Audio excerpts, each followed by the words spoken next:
जाने भूमि पूजन विधि क्या है, क्यों की जाती है भूमि पूजा। हम सभी के लिए जमीन खरीदना एक बहुत बड़ी बात होती है, और जब हम जमीन खरीद कर उस पर कुछ बनाना चाहते हैं तो उससे पहले हमें उस पर भूमि पूजन कराना जरूरी होता है। भूमि पूजन की शुरुआत पहले पूजा यानी देवी देवताओं की आराधना से करते हैं, क्योंकि उनके आशीर्वाद के बगैर हम किसी भी नए शुभ कार्य की शुरुआत नहीं कर सकते। तो इसीलिए हम जब भी नए घर का किसी भूमि पर निर्माण का शुरू करते हैं तो सबसे पहले भूमि पूजन करते हैं। भूमि पूजन देवी पृथ्वी, भूमि और वास्तु पुरुष दिशाओं के देवता का सम्मान करने के लिए किया जाने वाला एक महत्वपूर्ण अनुष्ठान है। ऐसा माना जाता है कि भूमि पूजा करने से भूमि में उपस्थित सभी नकारात्मक प्रभाव और वास्तु दोष समाप्त हो जाते हैं और निवासियों के लिए शांति और समृद्धि आती है। अनुष्ठान की शुरुआत आधारशिला रखने से होती है। क्यों करना चाहिए भूमि पूजन? जब भी हम किसी नई खरीदी हुई जमीन पर किसी तरह का कंस्ट्रक्शन शुरू करना चाहते हैं तो उससे पहले उस भूमि की भूमि पूजा की जाती है। माना जाता है कि यदि भूमि पर किसी भी प्रकार का कोई दोष या नकारात्मक ऊर्जा का वास है तो भूमि पूजन से हर प्रकार के दोष व नकारात्मक ऊर्जा से छुटकारा मिल जाता है। भूमि पूजा करने से उस जमीन में अगर गलतीवश कोई पाप कृत्य या कोई भी अपराध हुए रहते हैं तो भूमि पूजन से सभी चीज समाप्त हो जाती है, वह भूमि पवित्र हो जाती है। कैसे करें भूमि पूजन? भूमि पूजन करने के लिए हमें सबसे पहले उसकी सही विधि पता होनी चाहिए, और इसके लिए हम हिंदू कैलेंडर को देखकर भूमि पूजा के शुभ तिथि का चयन करते हैं। शुभ माह, शुभ तिथि और नक्षत्र की जांच करनी चाहिए। पूजा अनुष्ठान समुदाय और क्षेत्र के आधार पर भिन्न होते हैं। आमतौर पर भूमि पूजा अनुष्ठान में निम्नलिखित चरण शामिल होते हैं, जैसे साइट चयन। भूमि पूजन के लिए जिस जगह पर भूमि पूजन करनी है उसका चयन करें। उसके बाद जिस दिन भूमि पूजन करना है उस दिन सुबह स्नान करने के बाद उस जगह को साफ करना चाहिए। वहां से सूखी पत्तियां, कांटेदार पौधे, उन्हें भी हटा दें। साथ ही अगर उस जगह पर किसी भी प्रकार के गड्ढे या कुछ भी अजीब चीजें हैं तो उन्हें साफ करके हटा दें। सफाई के बाद गंगा जल का छिड़काव करके उस जगह का शुद्धिकरण किया जाना चाहिए तथा उसके बाद निर्माण स्थल के पूर्वोत्तर कोने में 64 भाग का चित्र बनाएं, जो विभिन्न देवताओं वास्तु पुरुष का प्रतिनिधित्व करता है। भूमि पूजन में वास्तु दिशा का रखें ध्यान। पूजा का आयोजन करने वाले व्यक्ति को पूर्व दिशा की ओर मुख करके बैठना चाहिए, जबकि पुजारी को उत्तर दिशा की ओर मुख करके बैठना चाहिए। भूमि पूजन किसी योग्य पंडित से ही करवाना चाहिए। भूमि पूजन के लिए अनुभवी पुजारी का होना आवश्यक है, ताकि आपकी भूमि पूजा अच्छे से हो सके, जो कि सभी वास्तु दोषों और नकारात्मक ऊर्जाओं को खत्म करने में हमारी मदद करता है। कैसे करें वास्तु पुरुष मंडल की पूजा? हमारे गृह प्रवेश पूजा में वास्तु पुरुष का विशेष महत्व होता है, क्योंकि वास्तु पुरुष को जमीन का देवता माना जाता है। वास्तु पुरुष मंडल वास्तु संरचनाओं के देवता भी माने जाते हैं तथा जमीन पर होने वाला हर निर्माण वास्तु पुरुष मंडल के प्रतिनिधित्व में ही होता है। माना जाता है वास्तु पुरुष की पूजा करने से घर में रहने वाले लोगों के जीवन में सदैव खुशहाली बनी रहती है। क्यों महत्वपूर्ण है पंचभूति पूजन? भूमि पूजन में पंचभूति पूजन का भी विशेष महत्व होता है। एक प्रकार से यह भूमि पूजन का एक मुख्य पाठ होता है। वास्तु शास्त्र के अनुसार हमारे ब्रह्मांड में ये 5 प्राथमिक तत्व मौजूद हैं, जिसमें पृथ्वी, वायु, अग्नि, जल और आकाश हमारे मानव जीवन में इन तत्वों का संतुलन जीवन में सुधार ला सकता है। इसलिए किसी भी निर्माण कार्य में, चाहे वो घर का हो या अन्य किसी भी प्रकार का निर्माण, उन सभी में प्रत्येक तत्व का अपना अलग ही महत्वपूर्ण स्थान होता है।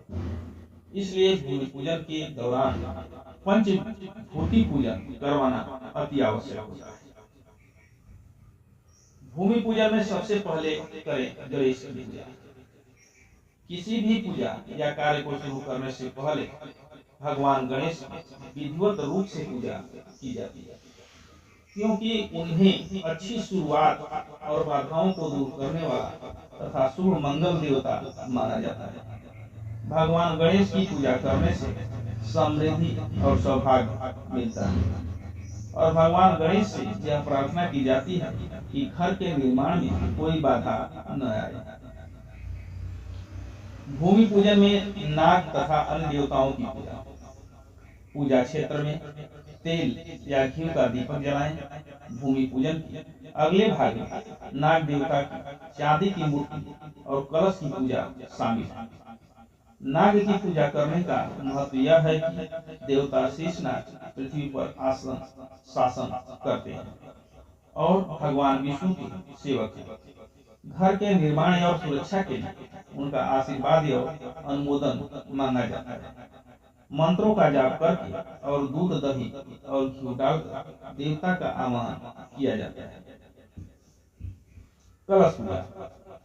एक कलश या लोटे में पानी भरकर उसके ऊपर एक पानी वाले नारियल के साथ आम या पान के पत्ते रखे जाते हैं। देवी लक्ष्मी का आशीर्वाद पाने के लिए कलश के अंदर सिक्के और सुपारी डाली जाती है और उसके बाद कलश पूजा की जाती है। वास्तु के अनुसार कलश ब्रह्मांड का प्रतीक है और यह भूमि पर दैवीय ऊर्जा का संचार करता है। इसलिए भूमि पूजन में भी इसका विशेष महत्व होता है। भूमि पूजन शुभ मुहूर्त कैसे तय करें? भूमि पूजन में शुभ मुहूर्त का विशेष महत्व होता है, लेकिन सबसे ज्यादा भूमि पूजन में सही महीने, सही तिथि, सही नक्षत्र, लगन और सही समय का विशेष महत्व होता है। हमें इन शुभ मुहूर्त के बजाय इन सभी चीजों का विशेष और ध्यान देना चाहिए। वास्तु शास्त्र के अनुसार भूमि पूजन के लिए सही महीने की गणना हिंदू कैलेंडर के अनुसार की जाती है। वैशाख, माघ, पूष, फाल्गुन के महीने यानी मई, दिसंबर, जनवरी और मार्च में पड़ने वाले नए कंस्ट्रक्शन को शुरू करने के लिए या भूमि पूजन के लिए सही माने जाते हैं। लेकिन वही अगर हम घर बनाने की बात करते हैं तो आषाढ़ शुक्ल से कार्तिक शुक्ल के बीच निर्माण करवाना अशुभ माना जाता है। भूमि पूजन के लिए कौन कौन से महीने शुभ माने जाते हैं? भूमि पूजन के लिए वास्तु शास्त्र वैशाख, श्रावण, माघ, फाल्गुन, भाद्रपद और कार्तिक ये महीने भूमि पूजन के लिए बेहद शुभ माने जाते हैं। भूमि पूजन के लिए सबसे अच्छे नक्षत्र। भूमि पूजन, नींव पूजन एवं शिलान्यास के लिए सबसे अच्छे नक्षत्र हैं उत्तरा फाल्गुनी, उत्तराखाढ़, उत्तरा भाद्रपद और रोहिणी। आप इन सभी नक्षत्रों में भूमि पूजन या नींव पूजन करवा सकते हैं। भूमि पूजन के बाद गृह निर्माण के लिए सबसे अच्छे नक्षत्र रेवती, मृगशिरा, चित्रा, अनुराधा, शतभिखा, धनिष्ठा, हस्त और पुष्य नक्षत्र। इन सभी पर आप गृह निर्माण कर सकते हैं। भूमि पूजन के बारे में शुभ मुहूर्त पर गणेश पूजा और हवन सहित मुख्य भूमि पूजन अनुष्ठान आयोजित किया जाता है।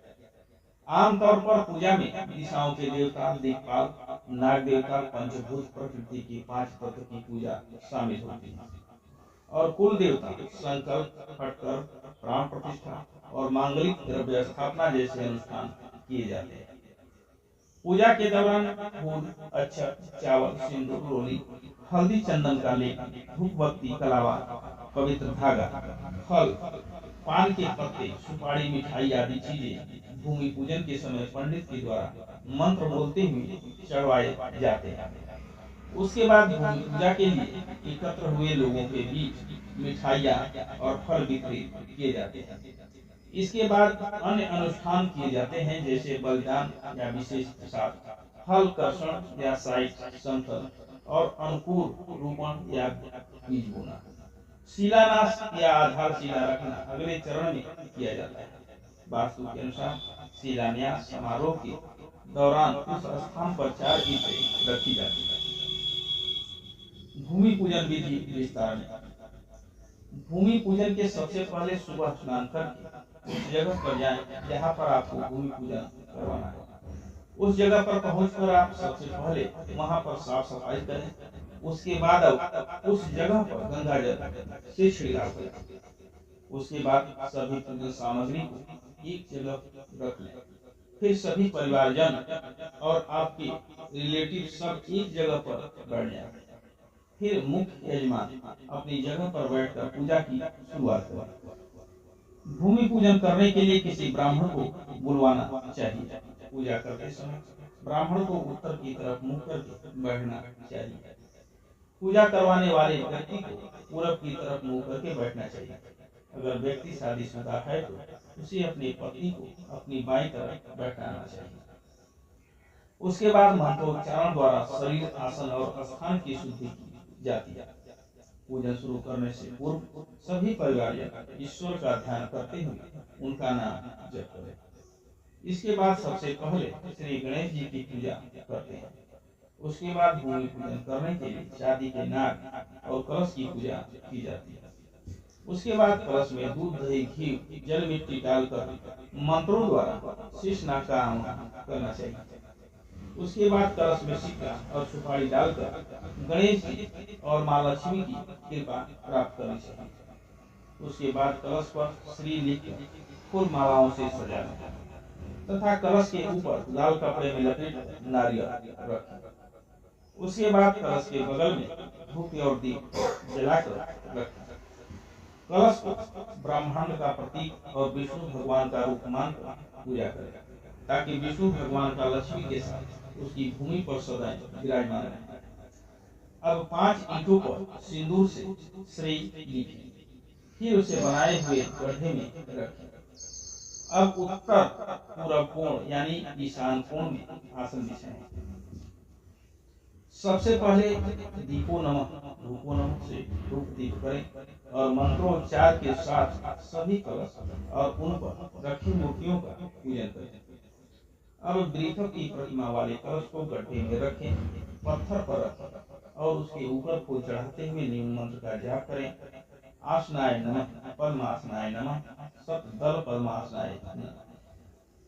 अब अपने दाएं हाथ की तरफ रखी हुई पीली सरसों को किसी ईंट से गाढ़े और उसे दबाते हुए पढ़ें। ध्रुवा देवो ध्रुवा पृथ्वी ध्रुवासा पर्वता इमाम ध्रुवम विश्वम इदं सर्वध्रुवो राजा विश्वमसि।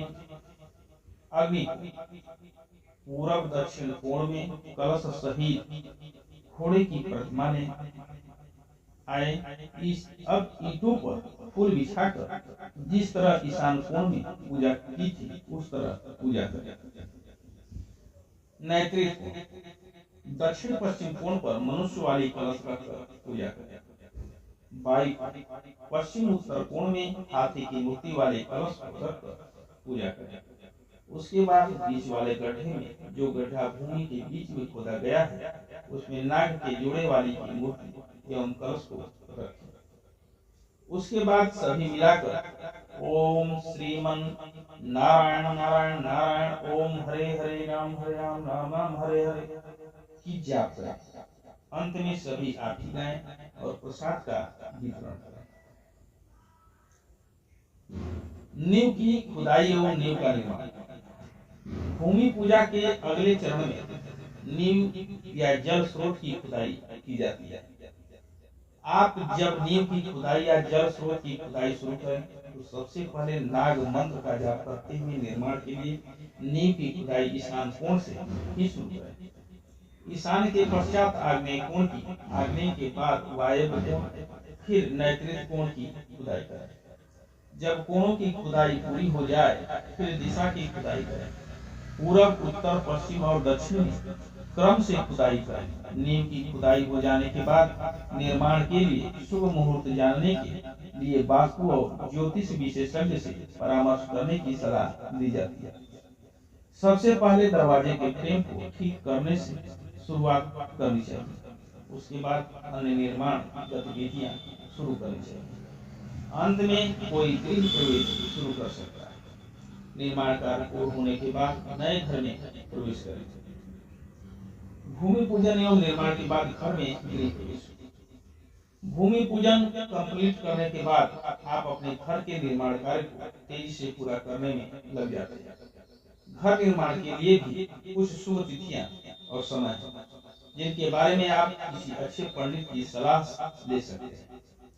ये सब हो जाने के बाद जब आपका घर कंप्लीट हो जाए तब आप गृह प्रवेश के बारे में भी सोच सकते हैं। आपके नए घर में प्रवेश के लिए गृह प्रवेश बहुत ही अच्छा व शुभ दिन होता है।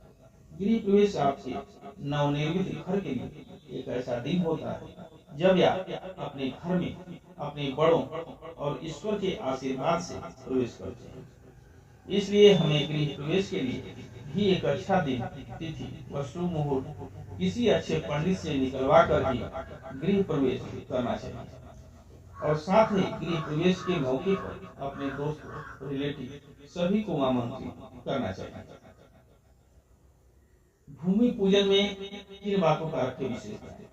सबसे पहले यदि आप भूमि पूजन करने जा रहे हैं तो सही दिन, सही तिथि, नक्षत्र, लगन इन सभी का विशेष ध्यान रखें। भूमि पूजन के दौरान यदि आपके पास कोई भी जानवर या पक्षी आपके पूजन के आसपास आ रहे हैं तो उन्हें मारे या भगाएं नहीं। उन्हें कुछ चारा व दाना डालें और फिर जाने दें। भूमि पूजन के लिए आप सबसे पहले भूमि पूजन वाली जगह को अच्छे से साफ करें, उसके बाद ही भूमि पूजन करें। जय श्री राम।